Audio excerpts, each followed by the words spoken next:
Halo, assalamualaikum warahmatullahi wabarakatuh. Selamat malam.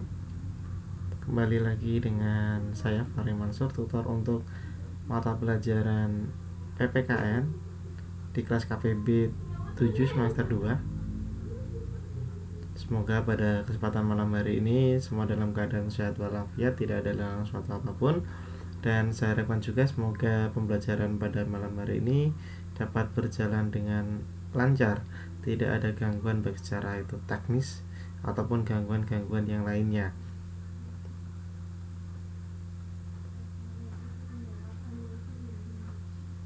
Saya di sini masih menunggu untuk siswa-siswi ya sudah hadir. Selamat datang. Assalamualaikum Mbak Rosita.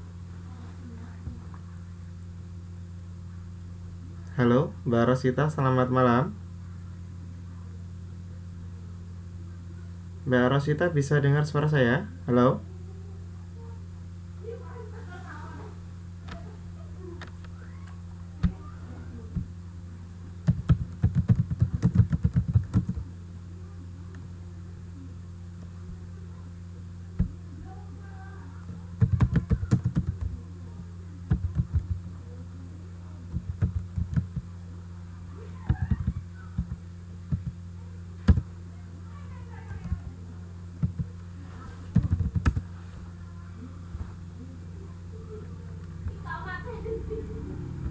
Mbak Rosita, bisa dengar suara saya?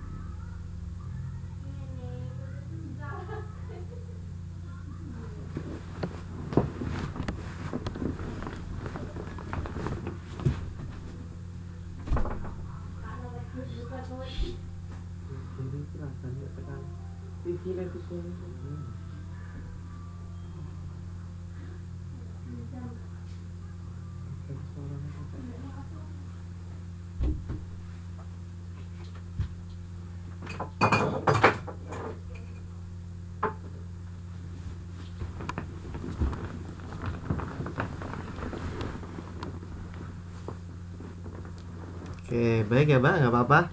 Sambil kerja, baru Mbak Rosita saja yang masuk ke kelas. Saya masih menunggu teman-teman yang lainnya.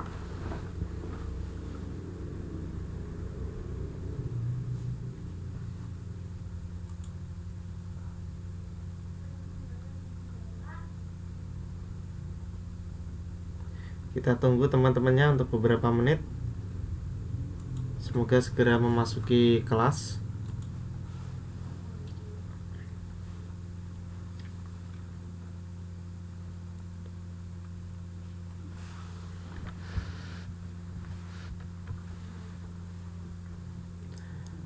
Selamat datang Mbak Luna, selamat malam. Halo Mbak Luna, selamat malam. Mbak Luna, apa kabar malam hari ini?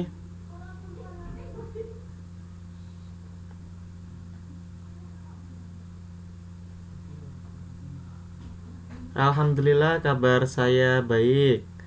Mbak Luna dan Mbak Rosita bagaimana kabarnya? Halo?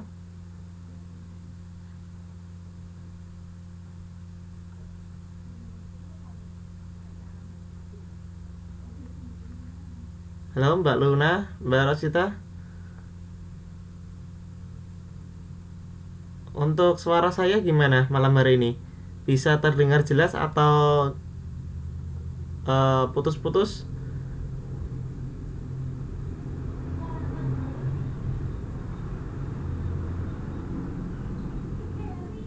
Lagi sakit gusi ya? Segera minum obat Mbak. Ya, kalau lagi sakit ya sudah ada 2 orang ya yang sudah masuk di kelas. Kita tunggu lagi temennya. Kita tunggu lagi temennya. Semoga oh gitu ya, ya nggak apa-apa Mbak.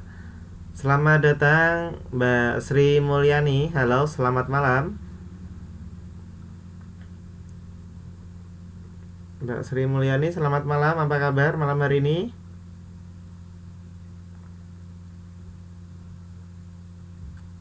Oke, selamat malam juga. Mbak Sri Mulyani, kabarnya bagaimana malam hari ini? Sehat?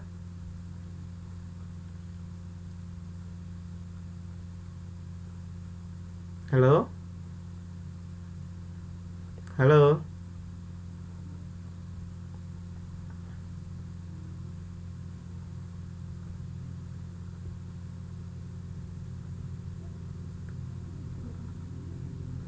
Alhamdulillah. Selamat datang juga Mbak siapa tadi?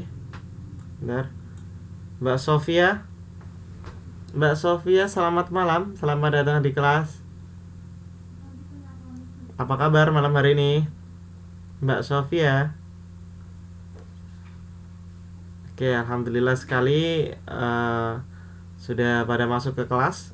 Sudah 4 orang. Kita masih tunggu teman-temannya biar kita nanti tidak ada yang ketinggalan informasi ataupun pelajaran pada malam hari ini sebisa mungkin ya.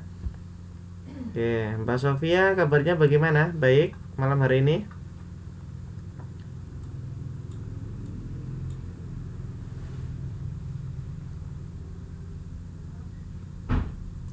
Sambil nunggu teman-temannya.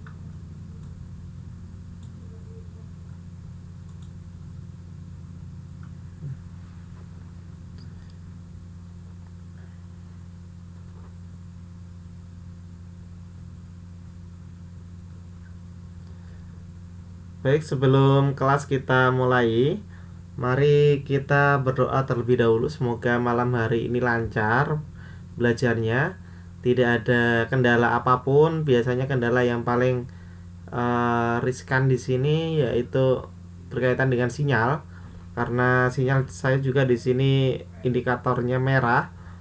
Namun walaupun merah, semoga saja tidak banyak mengganggu dan suara saya bisa lancar terdengar sampai sana ya. Seperti itu. Jadi mari kita berdoa bersama-sama, semoga apa yang kita pelajari malam hari ini, ilmu yang kita pelajari, yang kita serap pada malam hari ini dapat bermanfaat bagi diri kita secara khusus. Ya, selamat malam Mas Dharma, selamat mengikuti kelas. Bisa bermanfaat bagi diri kita secara khusus dan bermanfaat bagi orang lain secara umum ya. Mari kita berdoa menurut agama dan kepercayaan kita masing-masing. Berdoa saya hantarkan. Berdoa mulai.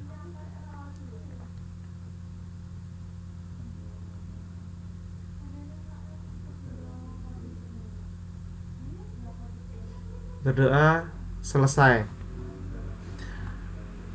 Kita kembali lagi di kelas PPKN bersama dengan saya. Jadi teman-teman jangan bosen-bosennya ya ketemu dengan saya di pelajaran PPKN. Juga nanti ketemu lagi di pelajaran bahasa Indonesia. Ini kemarin kita sudah belajar berkaitan dengan sejarah perkembangan HAM. Kita udah pelajari ini, kita skip saja. Ini masih lanjutan berkaitan dengan hak asasi manusia.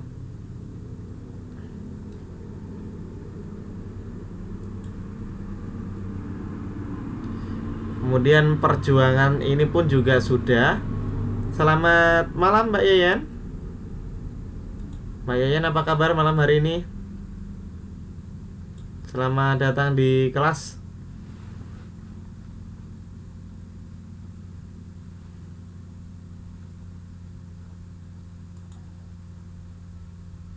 Selamat malam. Ini yang kita pelajari kemarin. Kita masih ingat ya? Bentar.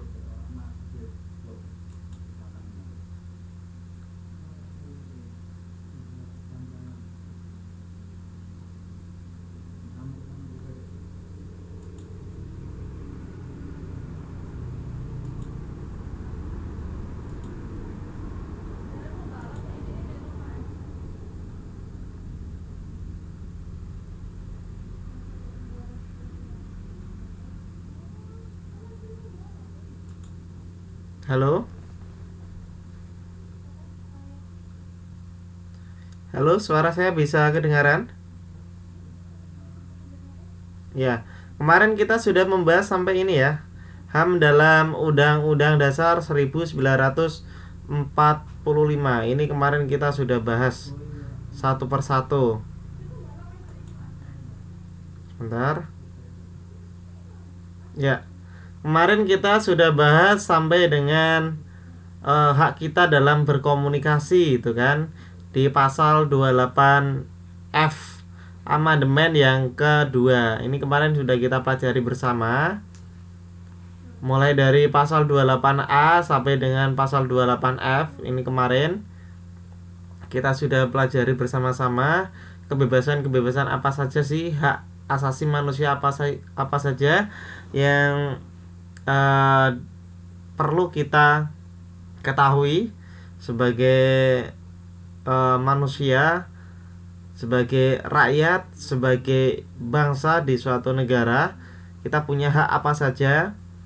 Kita sudah ulas satu persatu kemarin, mulai dari pasal 28A sampai dengan pasal 28F amandemen yang kedua. Halo, suara saya gimana Mbak? Mas? Gimana? Masih putus-putus semua? Halo?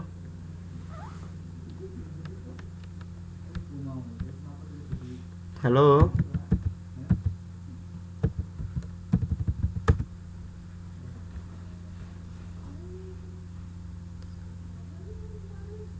Halo? Selamat malam Mbak Mimi, selamat datang di kelas. Masih putus-putus ya suaranya. Mohon maaf, di sini memang sinyalnya merah untuk di daerah saya. Merah. Jadi mungkin agak ini ya, agak terkendala putus-putus. Baik, selamat malam juga Mbak Mimi, selamat mengikuti kelas. Iya, sinyal di sini merah.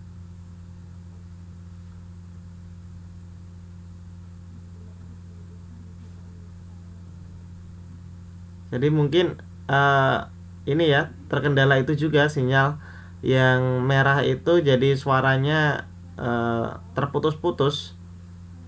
Ya nanti ini teman-teman coba menyimak dulu, membaca juga. Untuk tampilan papan tulisnya bisa terlihat. Tampilan papan tulisnya bisa disimak semuanya. Bisa dilihat, bisa dibaca. Iya, benar sekali. Indonesia memang sinyalnya mahal ya. Bisa, oke. Kita masuk di pasal yang berikutnya. Ini sambil dibaca ya. Kita masuk di pasal yang berikutnya. Kita ulas sedikit.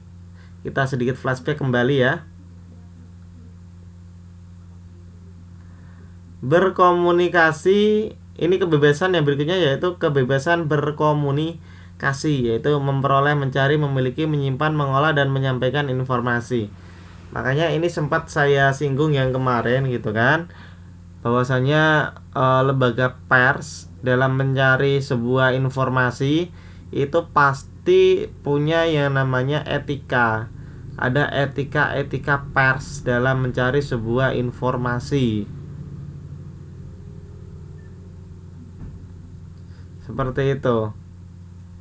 Ada aturan-aturan di mana bagaimana tata cara dalam mencari informasi, informasi apa saja yang boleh disampaikan dan informasi apa saja yang tidak boleh disampaikan.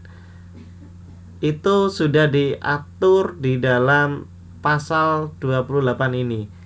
Kita diperbolehkan untuk berkomunikasi, menyampaikan sebuah informasi, memperoleh, mencari, memiliki, bahkan menyimpan serta mengolahnya. Itu kita diperbolehkan, tapi harus sesuai dengan peraturan perundang-undangan yang berlaku. Ya. Oke, ini pada ribut ya. Karena ada gangguan suara. Halo, suara saya masih belum kedengaran. Halo.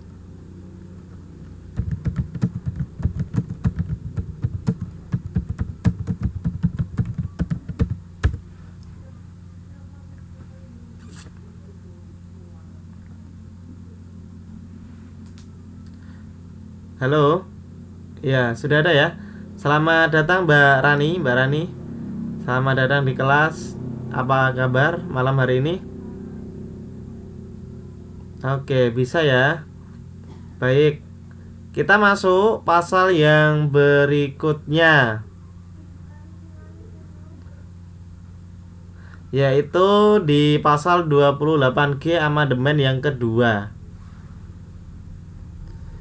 Masuk di pasal 28G amandemen yang kedua, yaitu kebebasan apa?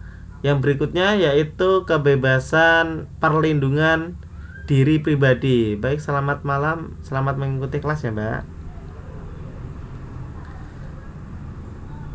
Perlindungan diri pribadi, keluarga, kehormatan, martabat, harta benda, dan rasa aman serta untuk bebas dari penyiksaan. Ini adalah hak kita.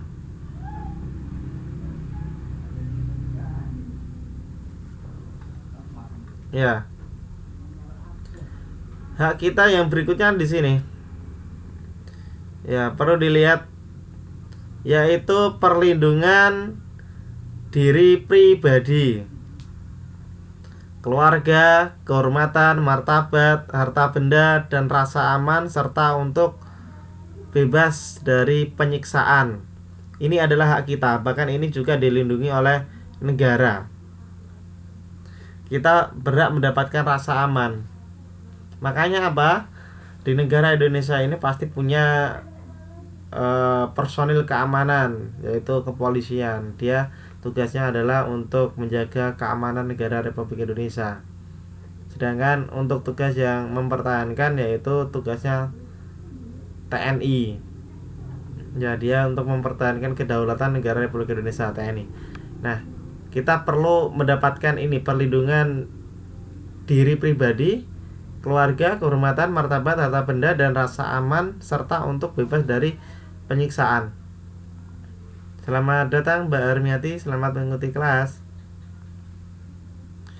Itu adalah hak kita, hak asasi manusia yang udah diatur dalam Undang-Undang Dasar 1945.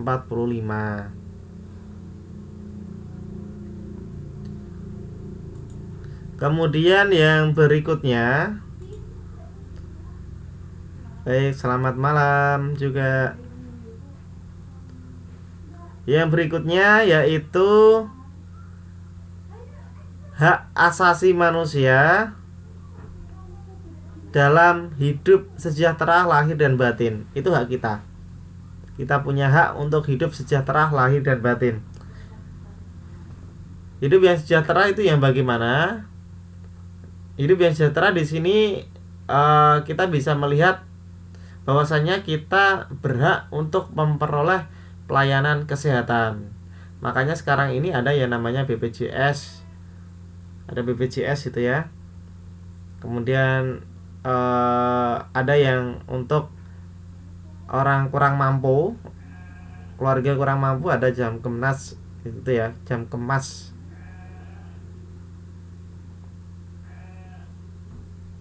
Jaminan kesehatan masyarakat itu ya. Kemudian mendapat kemudahan dan perlakuan khusus untuk memperoleh kesempatan dan martabat guna mencapai persamaan dan keadilan. Itu adalah hak kita yang diatur dalam pasal 28H. Sampai di sini ada yang ditanyakan terlebih dahulu? Iya, di sana ternyata sinyalnya pada ini ya, pada merah ya. Halo? Halo? Gimana sinyal di sana pada merah? Mbak Armiati gimana? Slide-nya kelihatan tidak ini? Untuk teman-teman yang lain, slide-nya bisa terlihat atau tidak? Halo?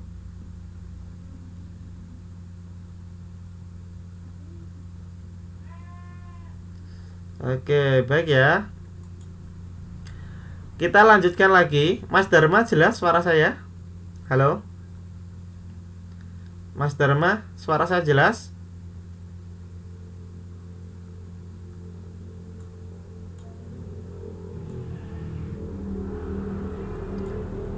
Suaranya putus-putus ya. Iya, karena di sini untuk sinyal di tempat saya itu merah. Jadi selamat malam yang baru datang ya, Mbak Uda. Saya ucapkan selamat malam, selamat mengikuti kelas. Walaupun sedikit putus-putus tidak masalah ya. Nanti bisa diputar lagi videonya. Insya Allah videonya nanti tidak putus-putus suaranya. Yang berikutnya ini yaitu pasal 28I, yaitu berkaitan hak asasi manusia, hak asasi kita, berkaitan dengan perlindungan, pemajuan, penegakan, dan pemenuhan HAM adalah tanggung jawab negara, terutama pemerintah. Ini bisa kita pahami bersama, khususnya di pasal 28I ini ya. Segala bentuk ini perlindungan, pemajuan, penegakan, dan pemenuhan HAM itu sudah menjadi tanggung jawab negara kita. Tentunya kita sudah ditanggung oleh negara, oleh pemerintah berkaitan dengan perlindungan ini semua. Makanya apa? Kita itu ada jaminan hidup untuk aman, sejahtera, kehidupan yang sejahtera. Maka ada jaminan pendidikan juga, itu kan, jaminan kesehatan dan lain sebagainya, yang itu semua merupakan suatu program-program dari pemerintah untuk mensejahterakan rakyatnya. Yang gunanya tadi ya untuk memenuhi segala hak kita, memenuhi hak-hak kita. Pemerintah berusaha seperti itu. Namun mungkin usaha yang dilakukan itu belum bisa sepenuhnya bisa dirasakan oleh seluruh rakyat Indonesia yang ada di seluruh pelosok Nusantara gitu ya. Belum bisa.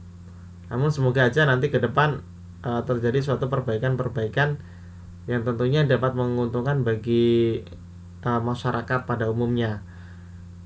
Kemudian yang terakhir yaitu pasal 28J, yaitu berkewajiban menghargai hak orang dan pihak lain serta tunduk kepada pembatasan yang ditetapkan undang-undang. Ini yang sudah sering saya jelaskan, bahwasanya kita punya hak untuk melakukan sesuatu, namun kita juga harus bisa menghargai hak orang lain. Dan hak-hak yang diberikan oleh Tuhan kepada kita itu, kalau kita berada di suatu negara, hak-hak kita masih diatur atau dibatasi oleh peraturan-peraturan yang berada di negara tersebut. Jadi kita artinya adalah bebas namun terbatas. Ya, bebas yang terbatas. Kalau bebas tanpa batas nanti bisa menimbulkan suatu ketidaknyamanan, karena kita nanti bisa mengeluarkan statement-statement yang tidak mengenakan. Walaupun memang itu hak kita untuk mengeluarkan suara, namun harus sesuai dengan peraturan undang-undang. Itu yang perlu kita pahami. Ini adalah merupakan suatu hak atau hak asasi manusia HAM dalam Undang-Undang Dasar 1945 yang diatur mulai pasal 28A amandemen yang kedua sampai dengan pasal 28J amandemen yang kedua. Iya, intinya tidak boleh merugikan orang lain walaupun kita punya hak, gitu ya.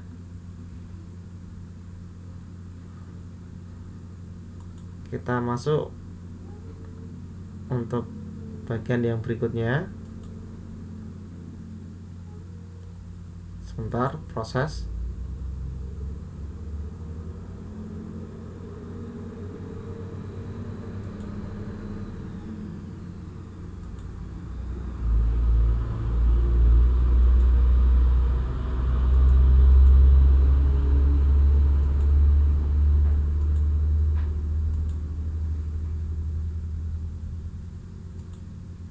Ya, masih proses ini ya. Bentar.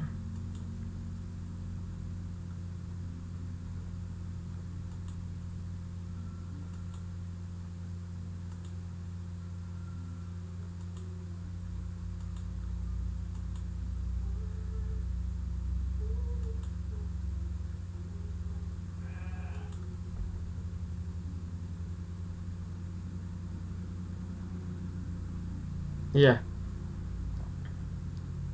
Oke, ini sudah masuk ke slide yang berikutnya. Maaf agak lama tadi ya karena muter-muter dulu untuk slide-nya. Bentar, kelewat untuk slide-nya.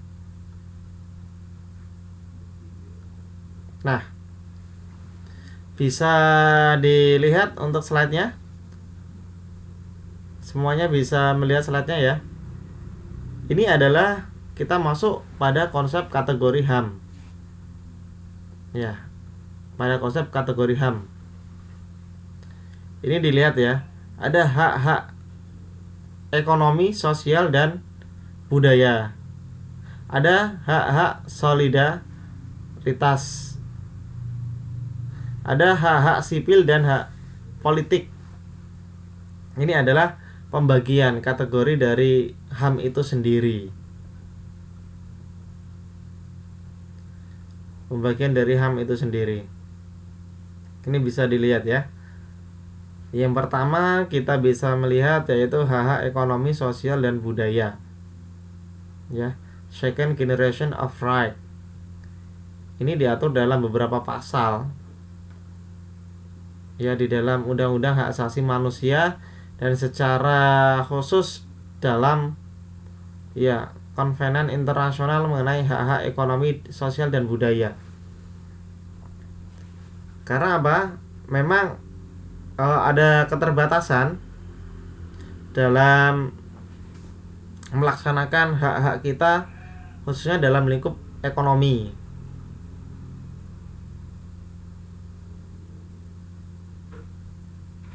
Iya, terkadang memang seperti itu ya. Di sini kita selalu belajar HAM. Kita dari dasar diajari hal seperti ini kan, hak asasi manusia, tapi ternyata di luaran sana itu banyak sekali yang namanya pelanggaran-pelanggaran HAM. Pelanggaran-pelanggaran HAM. Baik itu dari sektor ekonomi, sosial, budaya gitu kan. Kemudian nanti ada hak solidaritas kita juga. Kemudian banyak ada suatu pelanggaran-pelanggaran yang terjadi. Seperti itu. Ini kategori-kategorinya. Ada hak ekonomi, sosial, budaya, hak solidaritas, hak sipil, dan politik. Kemudian ada di sini bisa dilihat itu the third generation of right, hak atas perdamaian, lingkungan, dan pembangunan. Ini tercantum dalam resolusi Majelis Umum ya PBB tahun 1986 dan deklarasi HAM dunia di Wina tahun 1993.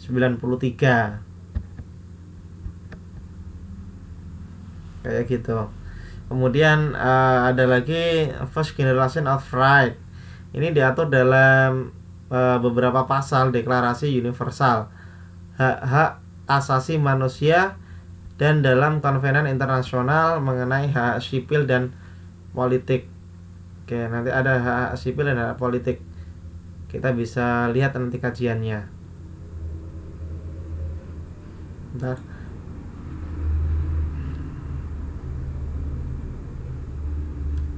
Oke ya, ini prinsip pokok dari HAM. Prinsip pokoknya pertama yaitu universal, artinya HAM ini berlaku bagi semua orang, apapun jenis kelaminnya, statusnya, agamanya, suku bangsanya, ataupun kebangsaannya. Itu artinya adalah universal, berlaku untuk semua. Universal itu artinya yaitu berlaku untuk semuanya. Ini adalah prinsip-prinsip pokok HAM. Pertama yaitu universal, berlaku untuk semuanya ya. Baik itu dia memiliki jenis kelamin laki-laki maupun perempuan. Baik itu statusnya itu masih lajang, sudah berumah tangga, ataupun status-status yang lain, itu dia berlaku ini. Ya, HAM itu tetap berlaku kepadanya. Baik itu agamanya apapun juga, ya dia memiliki hak, memiliki HAM. Suku bangsanya apapun juga dia memiliki HAM. Kebangsaan apapun, kewarganegaraan apapun pasti dia memiliki yang namanya HAM. Ya, hak asasi manusia. Kemudian iya, waria pun punya HAM ya, jangan dikira waria nggak punya HAM. Iya, karena apa? Oh, waria itu kan juga warga negara ya kan? Waria itu juga warga negara, juga berkebangsaan. Nah kayak gitu. Dia juga punya hak asasi manusia dong. Ketika dia berbuat seperti itu, dia laki-laki tapi ternyata dia bertingkah laku seperti perempuan, yaitu hak dia, gitu kan. Kita tidak bisa melarangnya. Memang mungkin kodratnya seperti itu. Jadi jangan dilarang-larang, nanti mereka bisa marah gitu kan. Nanti kita bisa kena marah. Hak kalian apa melarang saya seperti itu gitu kan. Ya, dia juga punya hak sesuai dengan keinginannya. Ya asal saja tadi tidak melanggar peraturan undang-undang kayak gitu.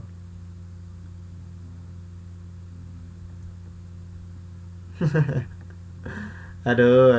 Ini malah nanti rame perbincangan bencong ini di dalam HAM. Iya kan? Jangan dihina-hina ya. Karena uh, waria pun punya hak untuk dilindungi gitu ya. Dia punya hak untuk dilindungi. Baik ya. Kita lanjut lagi. Kemudian tidak dapat dilepaskan. Nah, siapapun dengan alasan apapun tidak dapat dan tidak boleh mencerabut atau mengambil hak asasi seseorang. Ini yang perlu kita pahami ya kan. Makanya tadi ini ada perbincangan ya, boleh ini bisa jadikan kita percontohan ya, contoh ya. Kalau memang dia punya hak seperti itu kok, melakukan hal yang seperti itu, dia bertingkah laku seperti perempuan walaupun dirinya laki-laki, itu hak dia, itu kan. Kita tidak boleh mencabutnya kayak gitu kan. Kita tidak boleh melarang-larangnya asal itu tidak menyalahi hukum ataupun peraturan-peraturan yang berlaku di suatu negara. Itu aja. Kalau memang jadi waria itu tidak masalah, yang ya itu memang hak dia kayak gitu. Itu kalau di konsep waria. Artinya memang hak itu melekat pada diri kita dan tidak bisa dilepas. Siapapun tidak boleh untuk melepasnya ataupun mencabut hak kita. Ketika kita ingin berbicara ya kita, memang itu hak kita berbicara. Siapapun tidak boleh membuat kita itu berdiam diri gitu ya. Apalagi ini contoh kasus ketika kita dalam keadaan terhimpit, terhina, kemudian dalam suatu fitnah, itu apalagi kita punya hak untuk melakukan suatu pembelaan kepada diri, itu hak kita ya. Seperti itu. Kemudian yang berikutnya tadi kan sudah universal, artinya kalau yang universal tadi adalah berlaku untuk semuanya, tidak terkecuali ya. Tidak terkecuali, termasuk tadi ya Laura ya. Artinya Laura yaitu lanang ora wadon ora, seperti itu. Jadi tetap mereka punya hak, itu berlaku semuanya ya. Kemudian tidak bisa lepas tentunya yang namanya HAM itu dari diri kita, karena itu sudah melekat sejak lahir. Kemudian tidak dapat dipisahkan. HAM itu tidak dapat dipisahkan. Ketiga kategori HAM tidak dapat dipisahkan, baik dalam penerapan, pemenuhan, pemantauan maupun penegakannya. Dia tidak bisa terpisah, karena itu sudah menjadi hak kita, melekat pada diri kita. Ya memang seperti itu ya. Kemudian saling tergantung.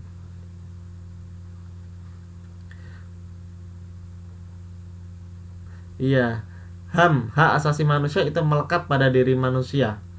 Contohnya aja seperti ini, hak untuk memperoleh pendidikan, itu kan sudah melekat pada diri manusia itu. Siapapun tidak boleh melarang sebetulnya ya kan.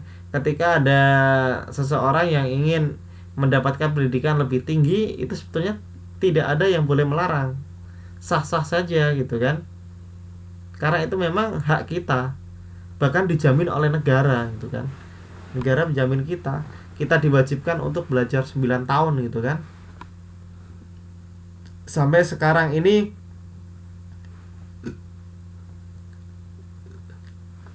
ada yang namanya BOS gitu kan. Ada yang namanya BOS untuk membantu biaya pendidikan masyarakat Indonesia. Itu kan salah satu terobosan dari pemerintah agar apa? Agar seluruh rakyat Indonesia itu berhak untuk mengenyam pendidikan. Baik itu anaknya orang yang kurang mampu, apalagi orang yang mampu. Itu semuanya punya hak untuk mengenyam pendidikan.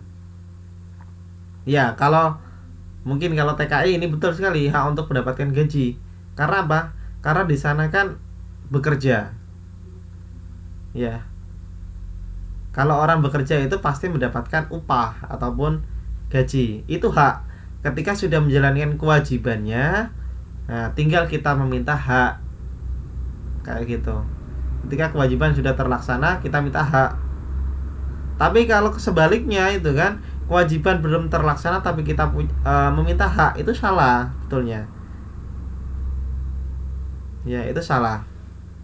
Jadi kita harus bisa tahu ketika manakala itu kewajiban kita dan manakala itu adalah hak kita. Itu yang perlu dipahami bersama. Kemudian saling tergantung ini ya. Saling tergantung yaitu HAM saling tergantung satu sama lainnya, sehingga pemenuhan hak asasi yang satu akan berpengaruh pemenuhan hak asasi yang lainnya. Kayak gitu. Kemudian yang berikutnya yaitu keseimbangan. Keseimbangan, ada keseimbangan dan keselarasan di antara hak asasi dengan kewajiban dan tanggung jawab. Ini tadi dah contohnya sekali ya kan. Contoh real sekali ini. Adanya keseimbangan antara hak dan kewajiban. Contohnya ketika kita sudah melaksanakan sesuatu pekerjaan, apalagi kita menjadi seorang pekerja gitu kan. Kita menjadi seorang pegawai. Ketika kita sudah menjalankan kewajiban kita sebagai pegawai atau sebagai pekerja, maka kita berhak untuk mendapatkan hak kita, gitu kan? Kalau kita menjadi seorang pegawai atau pekerja, maka kita punya hak untuk mendapatkan upah. Nah, kita bisa melakukan suatu penuntutan ketika memang kita sudah menjalankan kewajiban itu, tapi hak kita tidak bisa keluar. Nah, kayak gitu.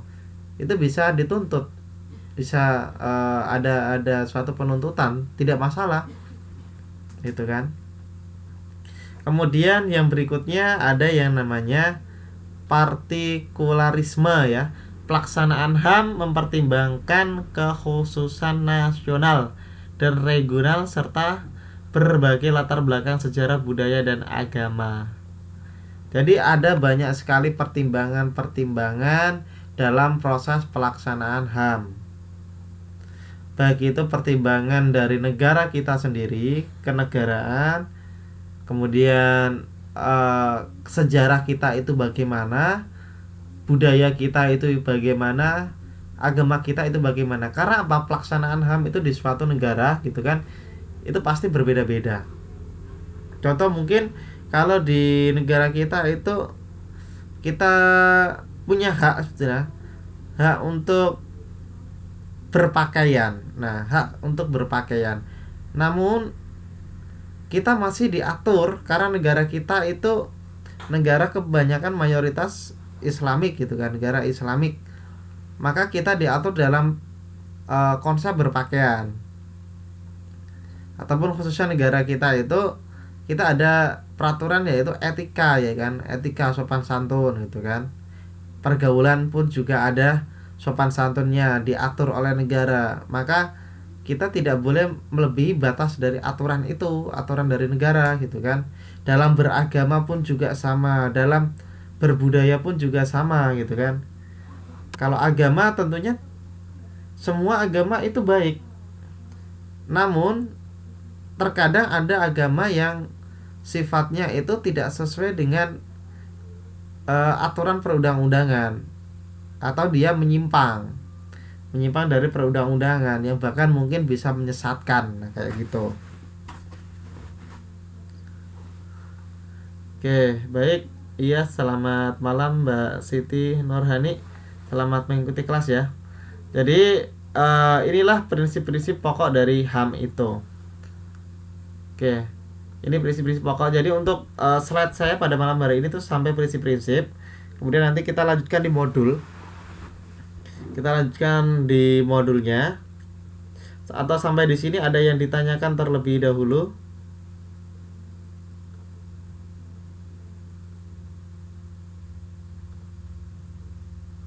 Iya, ada aliran Syiah gitu ya. Ada aliran itu. Kemudian ada berbagai macam aliran-aliran ya kan, aliran-aliran. eh Kalau yang aliran sekarang ini aliran yang memang sangat menakutkan sekali. Karena apa? Ketika dia tidak sesuai dengan ajarannya, ada perintah orang itu boleh dibunuh gitu ya. Orang itu boleh dibunuh. Itu ada aliran Islam yang di aliran ISIS itu lebih menakutkan sekali ya kan. Menakutkan sekali. Karena apa? Di ISIS itu alirannya ketika dia tidak sesuai dengan ajarannya, ya tidak sesuai dengan ajarannya, maka orang itu boleh dibunuh gitu. Itu kan sangat miris sekali. Coba bayangkan. Kemudian aliran-aliran Syiah ya gitu ya. Iya. Syiah itu kemarin pun ada perdebatan ini. Ada salah satu teman kawan saya itu dia mengikuti aluran ini ya kan. Kemudian dia mengingatkan kalau ada orang yang tidak sholat, tuh bilangnya kalau ada orang yang tidak sholat, orang itu boleh dibunuh kayak gitu. Itu kan sangat miris sekali. Kemudian dijawablah, nah misal saja anak yang tidak sholat itu anaknya sendiri bagaimana gitu kan, apakah kamu mau membunuh anak kamu sendiri? Nah dijawab teman saya seperti itu. Nah itu kan aliran-aliran yang sebetulnya uh, tidak sesuai dengan peraturan perundang-undangan ya. Karena ketika kita belajar dengan HAM seperti ini, bahwasanya setiap manusia itu mempunyai hak untuk hidup, ya kan? Kenapa ketika tidak melaksanakan hal yang seperti itu, ya kan? Karena memang tidak sesuai dengan ajaran agamanya, walaupun mungkin satu kali, dua kali sampai terjadi itu tadi pembunuhan. Nah itu kan tidak diperbolehkan. Ya isi Syiah itu kan banyak sekali sekarang di Indonesia. Makanya perlu perhatian khusus. Ini biasanya yang dibawa adalah anak-anak yang masih labil. Anak-anak yang masih labil itu ya setingkat SMA, mahasiswa-mahasiswa yang masih labil. Itu biasanya ada yang namanya pencucian otak gitu ya. Pengaruh-pengaruh agar dia mengikuti aliran-alirannya. Bahaya sekali itu. Ini sampai dengan ini ya. Sekarang ini sudah tersebar di mana-mana ya. Untuk aliran-aliran itu di Semarang ada gitu kan. Di Semarang banyak, di Surabaya juga banyak sekali gitu ya. Bahkan itu aliran-aliran yang memakai apa, jubah hitam gitu loh. Ada aliran yang memakai jubah hitam kayak gitu. Banyak sekali. Di luar Jawa pun banyak juga aliran-aliran itu. Maka bahaya sekali, hati-hati. Jangan sampai mudah terpengaruh dengan ajaran-ajaran. Mereka pintar sekali ya. Iming-imingnya pun banyak sekali, pintar. Oke. Tadi sampai dengan prinsip-prinsipnya ya. Prinsip-prinsipnya. Oke. Untuk prinsip-prinsip ini kita cukupkan, kita tinggal. Kemudian kita masuk ke modul. Teman-teman bisa melihat modulnya. Bentar.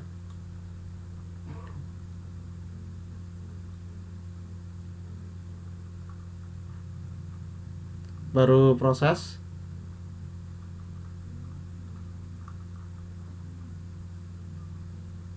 Kita tunggu. Iya, ini proses ya. Karena memang jaringan di sini kurang begitu bagus. Kita tunggu. Ya, itu ada di Serang, Banten, aliran ilmu hitam. Ini masa kebatinan kita sudah. Bentar. Dibuka aja sekitar halaman 70-an ya.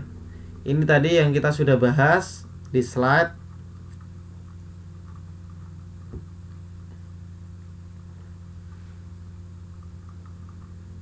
Pasal-pasal ini sudah, kalau teman-teman buka pasti ada ya. Sesuai dengan apa yang saya jelaskan di sini. Kalau tadi saya menggunakan slide dan ini di bukunya, di buku elektroniknya sudah ada.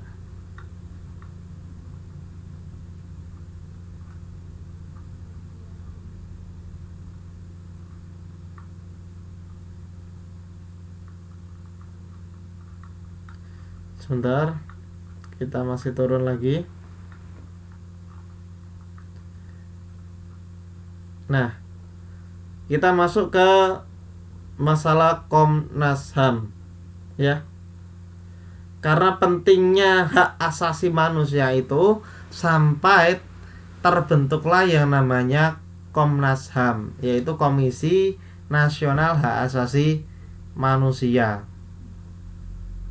Nah, tujuan dari Komnas HAM ini yang pertama yaitu mengembangkan kondisi yang kondusif bagi pelaksanaan hak asasi manusia sesuai dengan Pancasila, Undang-Undang Dasar 1945 dan Piagam Perserikatan Bangsa-Bangsa atau Piagam PBB serta Deklarasi Universal Hak Asasi Manusia.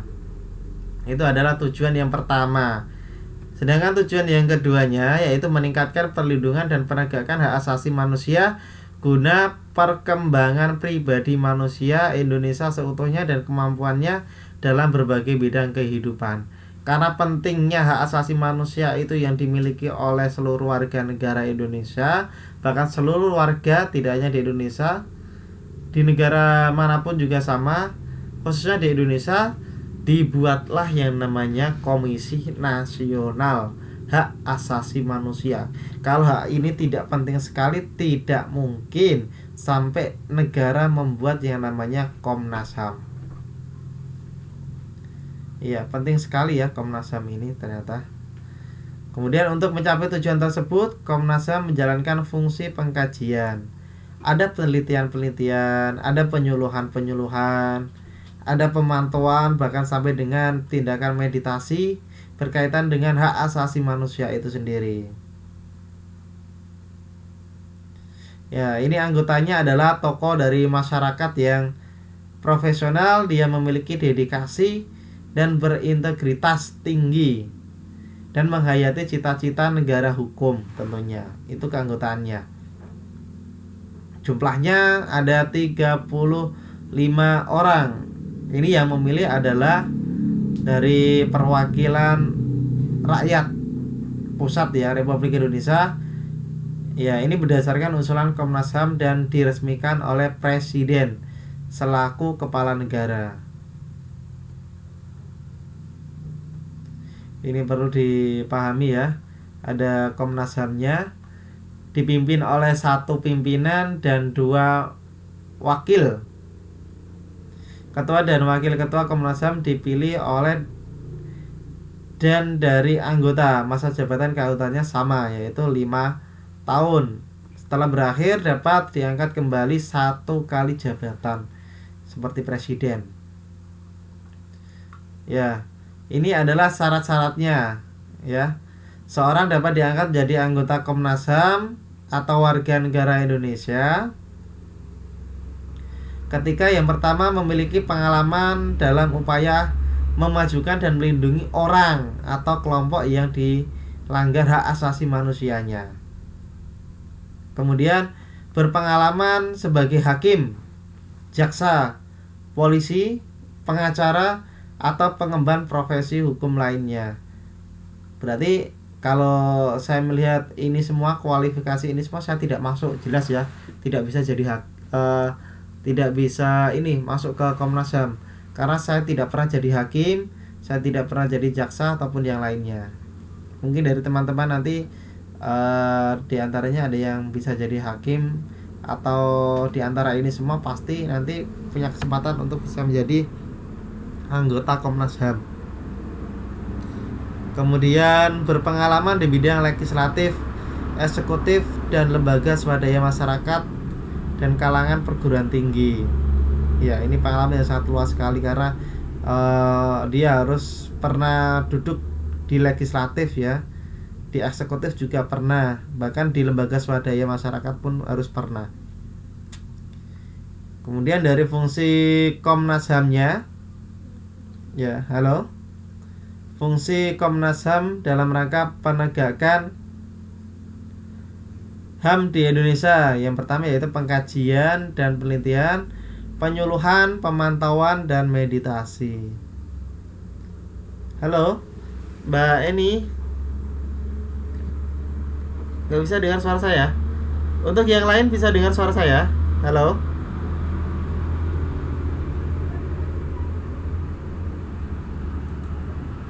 Oke, ada ya suara saya? Itu adalah Komnas HAM. Sampai negara mendirikan Komnas HAM itu. Kemudian juga didirikan ini yang penting sekali, yaitu ada pengadilan HAM. Ada pengadilan, bahkan dibuatlah suatu pengadilan ini ya. Ada pengadilan-pengadilannya. Bentar. Ya. Pengadilan hak asasi manusia ini apa? Yaitu pengadilan yang khusus, ya, pengadilan khusus untuk menangani pelanggaran-pelanggaran hak asasi manusia. Ini tertuang dalam Undang-Undang Nomor 26 Tahun 2000. Ya, ini coba kita pahami pengadilan khusus, yaitu pengadilan yang diselenggarakan secara khusus untuk mengadili perkara pelanggaran hak asasi manusia yang berat, yang berbeda di pengadilan biasa. Jadi petugasnya pun sangat luar biasa ini ya.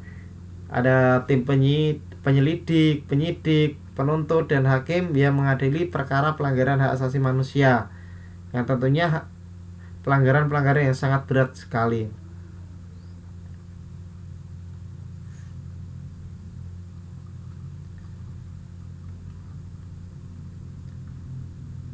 Oke, itu ya.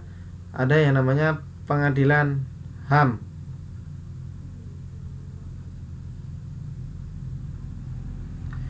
Kemudian ini kita bisa ketahui yang tergolong dalam kejahatan terhadap hak asasi manusia yang berat, yaitu kejahatan seperti genosida. Ya, genosida itu apa? Yaitu pemusnahan seluruh atau sebagian rumpun bangsa atau kelompok bangsa, suku, bangsa, kelompok berdasarkan warna kulit, ras, agama, jenis kelamin, umur, atau cacat mental. Ini bahaya sekali ini ya. Nah, tindakan pemusnahan ini dapat dilakukan dengan berbagai macam cara. Ini contohnya, yang melakukan pembunuhan terhadap anggota suatu kelompok. Ya. Ini terhadap suatu kelompok ada pembunuhan, membunuh kelompok-kelompok tertentu.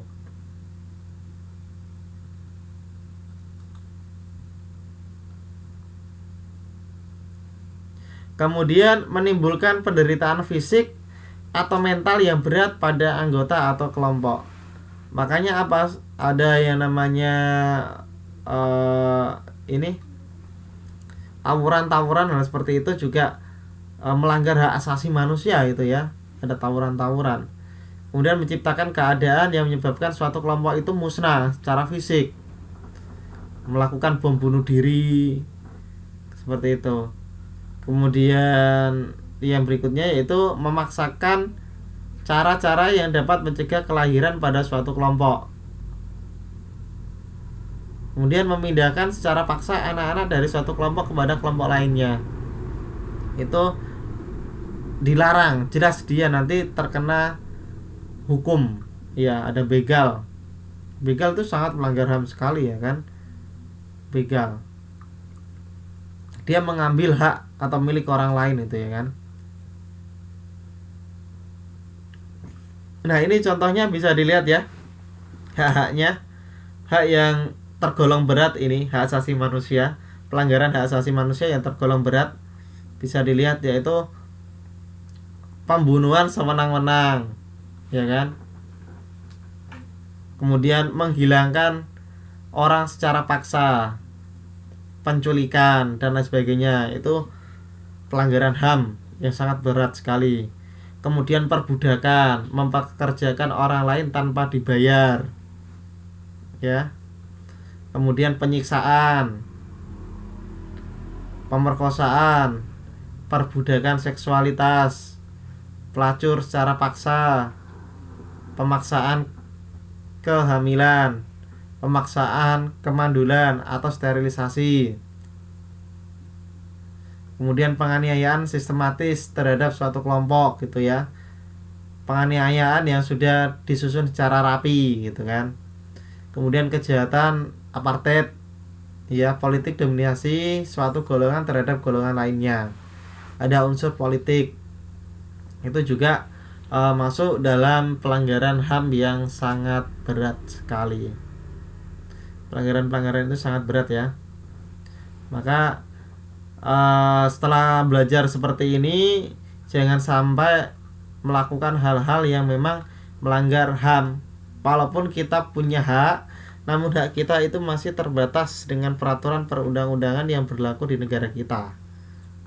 Ya, mungkin ketika teman-teman berada di sana di suatu negara, misalnya di Taiwan atau di daerah Taipei atau dimanapun itu, pasti di sana ada peraturan HAM, hak asasi manusia.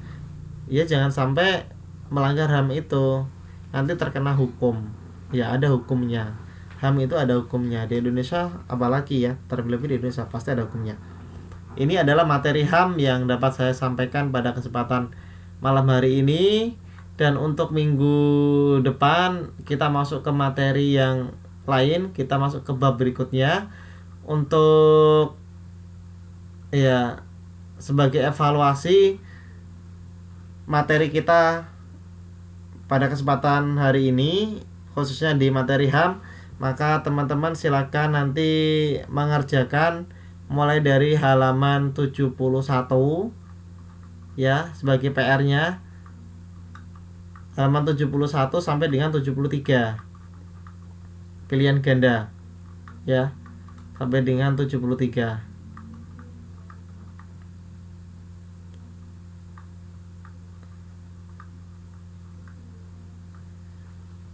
Baik, itu yang dapat saya sampaikan. Ini nanti dikirim seperti biasa melalui email ataupun chat FB saya, tidak masalah. Dikumpulkan minggu depan ya. Dikumpulkan minggu depan.